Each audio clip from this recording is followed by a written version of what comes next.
Assalamualaikum warahmatullahi wabarakatuh. Bagaimana kabarnya anak-anak?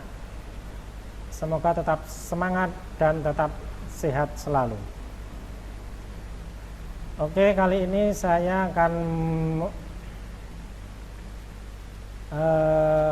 membagikan materi pelajaran TIK. Namun sebelum pelajaran ini kita mulai, kita berdoa kepada Allah agar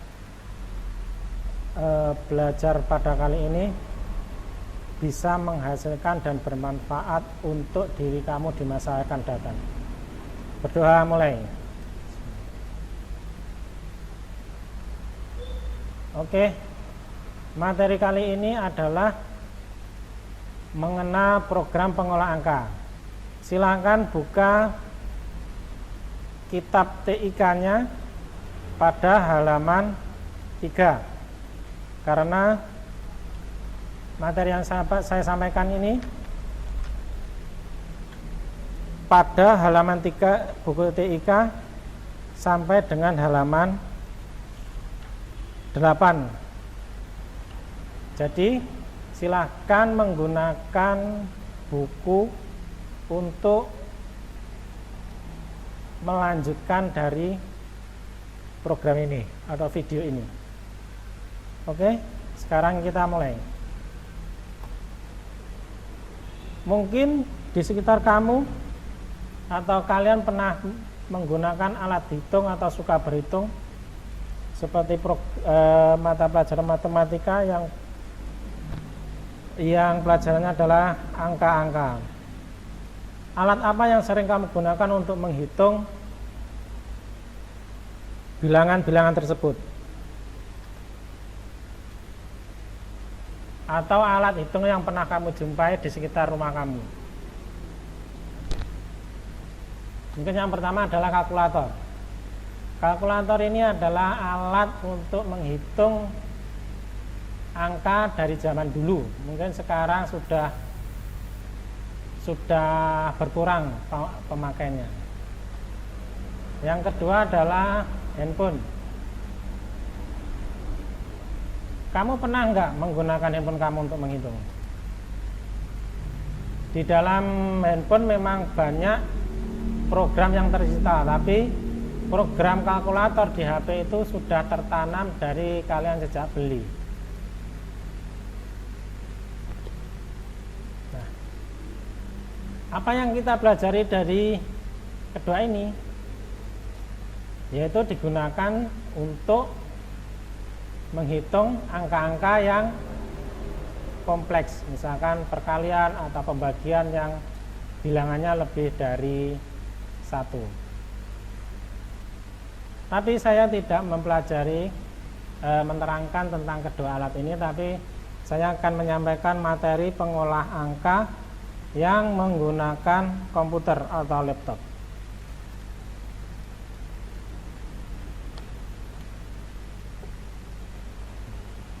Mengenal program pengolah angka.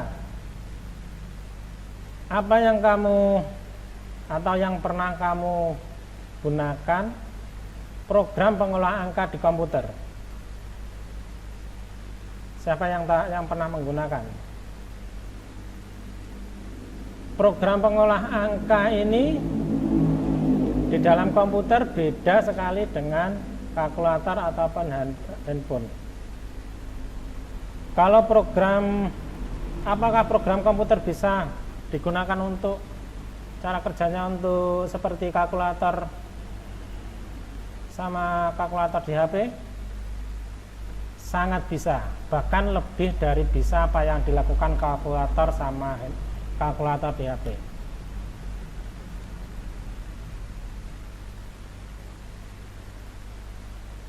Tahu nggak program apa atau program pengolah angka apa yang pernah kalian buka atau yang pernah kalian tahu di komputer?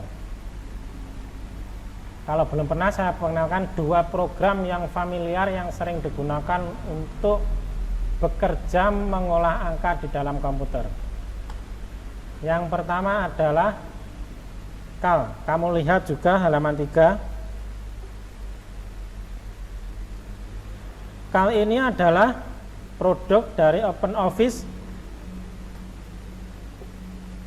yang bisa dijalankan pada komputer yang berbasis Linux. Jadi fungsi cal ini fungsinya hampir sama untuk alat menghitung. Dan tampilan alat menghitung cal ini terdiri dari kotak-kotak kecil ini yang disebut kolom dan baris. Kolom ABCD sampai sana, kemudian yang baris 1, 2, 3 ini sampai ke bawah. Yang berikutnya adalah program pengolah angka, yaitu Microsoft Excel. Microsoft Excel ini adalah program pengolah angka yang dimiliki oleh Microsoft yang bisa digunakan atau dijalankan pada komputer atau laptop berbasis Windows. Tampilannya hampir sama, yaitu mempunyai kotak-kotak kecil di dalamnya karena memang penghitungan membutuhkan tempat-tempat yang khusus untuk membedakan antara angka dan fungsi yang lain. Keterangan Microsoft Excel bisa juga kalian baca pada halaman 4 pada buku paket. Pada materi kali ini yang kalian pelajari, yang seperti Pak Sis bilang tadi, adalah program pengolah angka yang ada di komputer. Nah, yang Pak Sis sebutkan tadi ada dua, yaitu cal sama Microsoft Excel ini. Dan yang kita pelajari adalah program Microsoft Excel.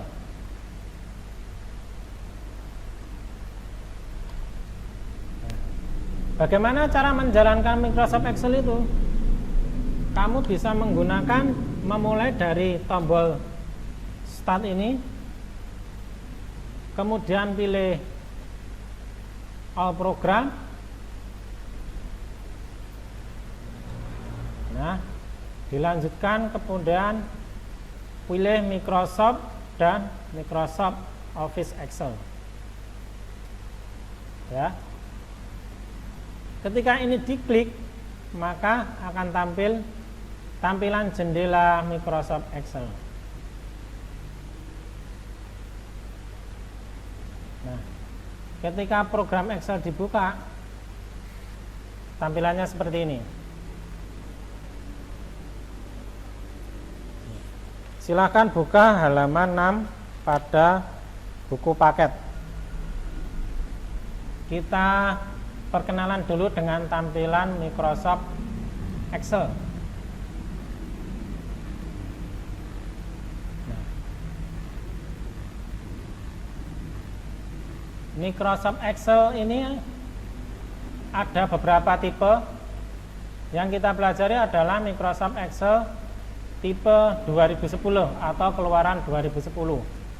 Kurang lebih tampilannya seperti yang kalian lihat, berwarna biru yang mempunyai kotak-kotak kecil di dalamnya.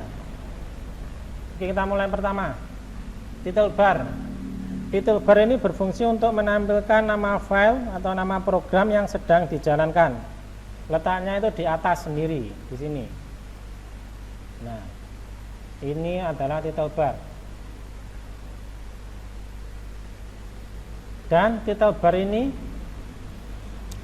akan berubah namanya ketika disimpan, sesuai tentunya menyimpannya dengan sesuai kebutuhan, seperti misalkan belajar Excel 1, belajar Excel kedua, belajar Excel ketiga, dan seterusnya. Kemudian tab menu. Tab menu ini di Excel ada yang namanya File, Home, Insert, Pack Layout, Formula, sampai View. Ini yang dinamakan tab menu.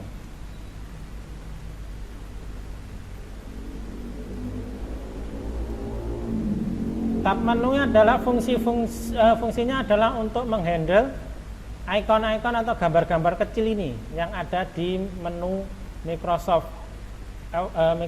Excel. Jadi setiap tab menu ini fungsinya atau isinya berbeda-beda dengan yang lain. Berikutnya adalah toolbar. Toolbar adalah gambar-gambar kecil yang berisi perintah-perintah yang digunakan untuk mengerjakan penghitungan di dalam program Excel.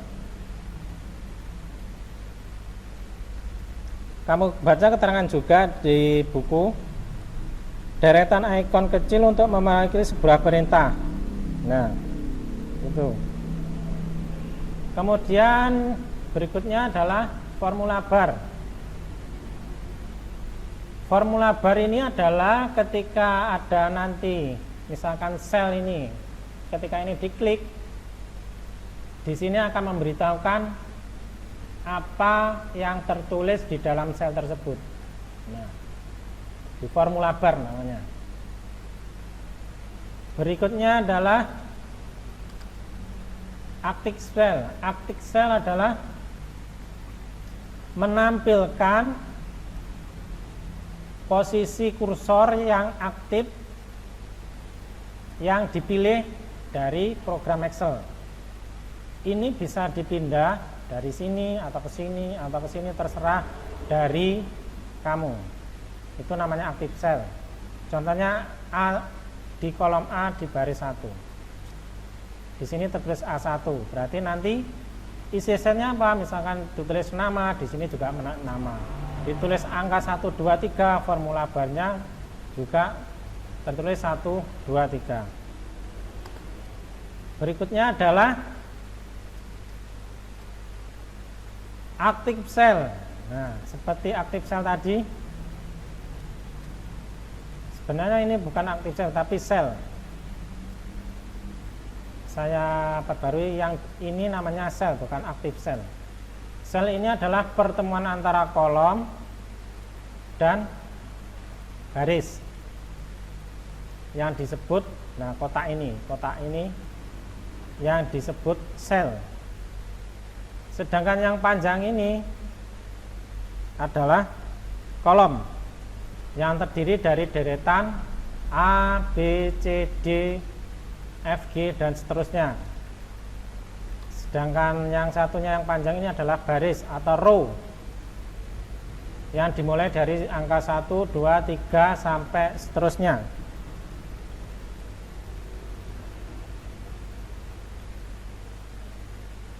Kemudian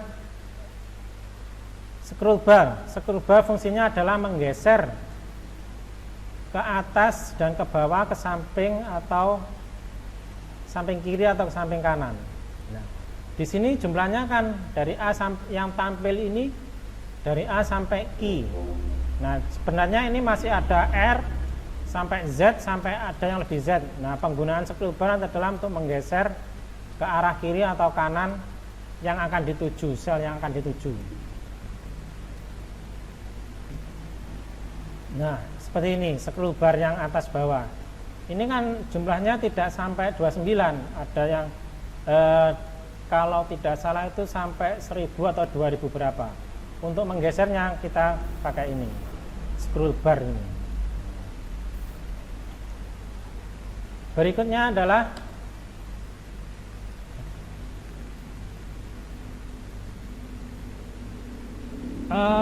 tugas kalian adalah sebelum tugas ini dikerjakan ada beberapa hal.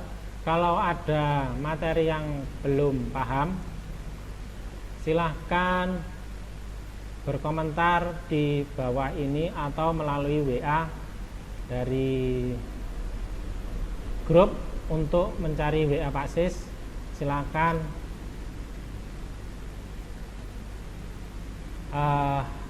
tanyakan apa dari materi kali ini yang belum paham sebelum mengerjakan tugas ini. Tugas kalian adalah menghubungkan 9 titik ini, nah seperti gambar di samping, menggunakan 4 garis lurus,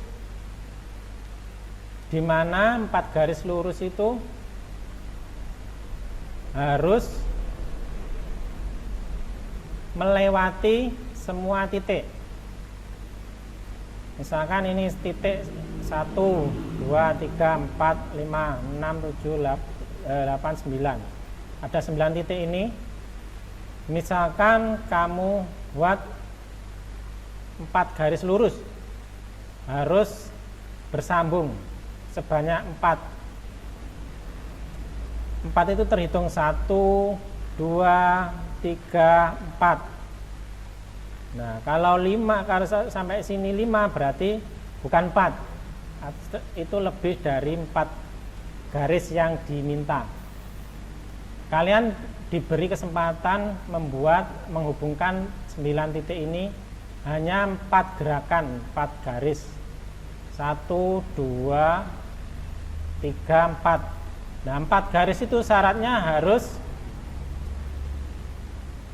4 garis itu syaratnya harus mengenai 9 titik ini. Ya. Harus mengenai 9 titik ini. Kemudian tugas diupload dari link yang ada di keterangan di grup WA.